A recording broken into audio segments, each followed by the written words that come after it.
The Supreme Court upheld a Tennessee law that bans gender-affirming care for transgender minors, including hormone therapy and puberty blockers. The decision was a stunning setback to transgender rights. The court's vote was 6-3 with conservatives in the majority. Chief Justice John Roberts wrote the majority opinion, which almost certainly will mean that similar laws in 26 other states will survive legal challenges. And it could also make it easier for other efforts to roll back transgender rights to survive their court challenges.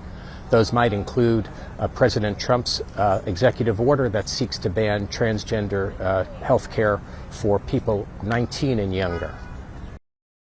The issue in the case was whether the Tennessee law violates the Equal Protection Clause of the 14th Amendment to the Constitution, which requires that people who are similarly situated be treated the same.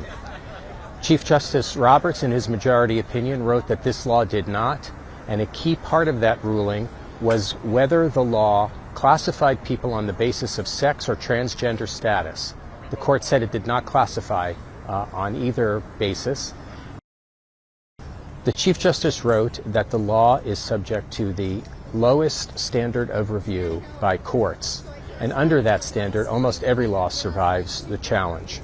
Justice Sonia Sotomayor, writing for the court's liberal justices, said that this law clearly characterizes people on the basis of sex and should have been struck down as a result, or at least sent back to a lower court and told to apply the correct standard in the case. There are about 300,000 minors and about 1.3 million people in the United States who identify as transgender. That's according to the Williams Institute at the UCLA Law School.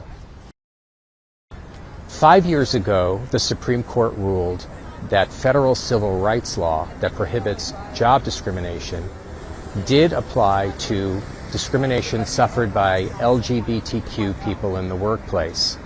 In that decision, the court said that treating transgender and lesbian and gay people differently in the workplace was, in fact, sex discrimination. But the court did not apply that reasoning to the case that was decided Wednesday.